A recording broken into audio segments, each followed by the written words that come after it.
नमस्कार दोस्तों, जय श्री राधा कृष्ण। प्यारे दोस्तों, आज हम गमले के अंदर ग्रो बैग के अंदर गिलोय को उगाएंगे।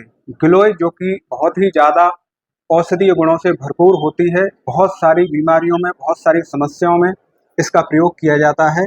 तो ये गिलोय की लकड़ी का टुकड़ा है जिसे हम गांव से लेकर के आए हैं। गांव में हमारे यहाँ बहुत बड़ी और पुरानी बेल है इसकी। तो इसको पहले हम काट लेंगे, थोड़ा सा इसकी छटाई कर लेंगे जिससे कि ये अच्छे से जो मिनरल्स हैं मिट्टी के अंदर और नमी है उसको एब्जॉर्ब कर सके। ये दो लकड़ियां हैं हमारे पास, एक ये मोटी है, एक ये पतली। हम दोनों को लगाएंगे और देखेंगे कि किसमें जल्दी से पत्ते निकलते हैं, कोपें निकलती हैं। ठीक है ना। तो हम इसको पहले इस तरीके से थोड़ा सा साफ कर लेंगे जगह जगह से कि ये नमी को अवशोषित कर सके अपने अंदर। पूरी तरह नहीं छीलना है इसको, थोड़ा थोड़ा सा। और ये बहुत जल्दी हो जाती है। गिलोय अपने बहुत ही औषधीय गुणों के लिए जानी जाती है। जैसे कि अभी मार्च का महीना चल रहा है, सर्दियां जा रही हैं, यानी कि जा ही चुकी हैं लगभग, और गर्मियों की अब शुरुआत हो रही है। ऐसे में जब मौसम बदलता है तो लोगों को सर्दी, जुकाम, गले में खराश, सांस लेने में दिक्कत संबंधी बहुत सारी समस्याएं हो जाती हैं। और जब एक उस समय मौसम बदलता है दीपावली के आसपास, जब गर्मियां जा रही होती हैं और सर्दियां आ रही होती हैं, या कभी भी आपको बरसात के मौसम में भी दिक्कत होती है, सर्दी, जुकाम, बुखार, सांस लेने में दिक्कत, फेफड़ों में दिक्कत, या आपका इम्यूनिटी सिस्टम जो है वो वीक हो गया है, तो उसके लिए गिलोय की लकड़ी का जो काढ़ा होता है वो बहुत ही लाभदायक होता है। इसे पीना चाहिए और ये लाभ पहुंचाता है। यदि कोई स्वस्थ व्यक्ति भी इसको पी लेता है 7 से 10 दिन, तो उसको कोई समस्या नहीं होती है, शारीरिक रूप से बुखार वगैरह भी नहीं आता आसानी से।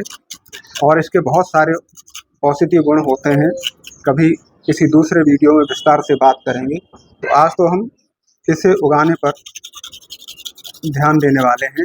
इस तरीके से हमने इसको भी थोड़ा सा छील लिया, इसकी ऊपर की जो परत है वो हम हटा देंगे, है ना, ताकि ये जल्दी से जो मिट्टी के खनिज लवण है, नमी है, उसको अवशोषित कर सके और जल्दी से इसमें पोपले निकलें, नए पत्ते निकलें।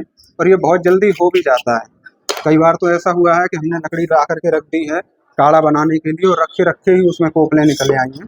तो इस तरीके से हमने इसको छील लिया है। नीचे से जितना हिस्सा हमको मिट्टी के अंदर गाड़ना है, और ऊपर का ऐसा ही रहेगा खुला। ये ताज़ी लकड़ी है, 2 दिन पुरानी है, लेकिन फिर भी ये उगाएगी। ये ग्रो बैग है हमारे पास, क्योंकि ये बेल की तरह बहुत ज़्यादा फैलता है, तो इसके लिए मजबूत ग्रो बैग होना चाहिए। तो ये 12 इंची हमारे पास ग्रो बैग है। इसमें मिट्टी को हम थोड़ा सा गहरा खोद लेंगे इसको गाड़ने के लिए, और दोनों को लगाएंगे। जब दोनों में पत्ते निकल आएंगे, अंकुरण हो जाएगा इनका, तो फिर अलग अलग ग्रो बैग में इनको कर देंगे। ठीक है। तो इसको हम इस तरीके से थोड़ा सा और गहरा ले जाएंगे। जो व्यक्ति गिलोय का काढ़ा पीता रहेगा ना, उसको आसानी से दवाई लेने की ज़रूरत नहीं पड़ती, और दवाइयाँ लेनी भी नहीं चाहिए, क्योंकि जो दवाइयाँ होती हैं वो हमारे शरीर पर कहीं ना कहीं अपना साइड इफ़ेक्ट छोड़ के जाती हैं। एक बीमारी तो ठीक कर देती हैं, लेकिन उसके बदले बहुत सारी बीमारियाँ हमको दे जाती हैं।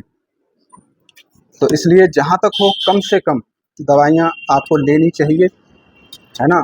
जितना हो सकता है आप घरेलू नुस्खों से, आयुर्वेदिक चीज़ों से, आयुर्वेदिक दवाइयों से ठीक हो सकते हो तो होना चाहिए, उसके लिए प्रयास करना चाहिए।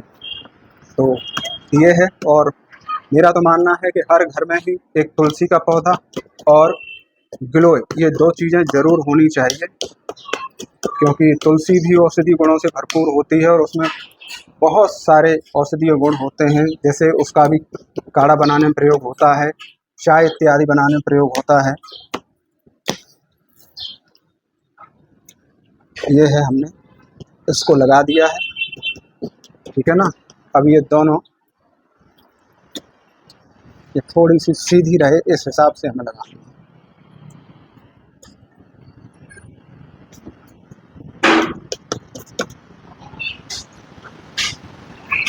ठीक है। अब इसमें हम पानी डाल देंगे, जो इसके अंदर नमी बनी रहे। जितनी नमी इसके अंदर रहेगी उतना ही जल्दी ये अंकुरित होगी। ये हमने इसको लगा दिया है।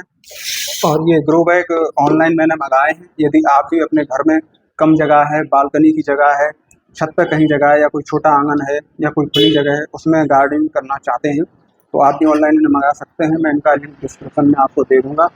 क्योंकि घर में फल और सब्जियाँ उगाइए जितनी हो सकती हैं। अब आलू आप घर में नहीं उगा सकते, कटहल नहीं उगा सकते, लेकिन और बाकी की जो चीज़ें हों उन्हें आप उगा सकते हैं।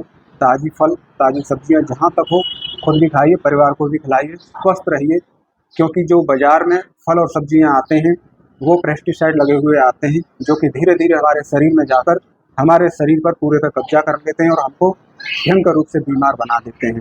तो इस वजह से मेरी ये पहल है। मैं काफ़ी समय से सोच रहा था कि मैं घर में ही अपनी फलों की, सब्जियों की गार्डनिंग करूँ, जिसको मैंने शुरू कर दिया है।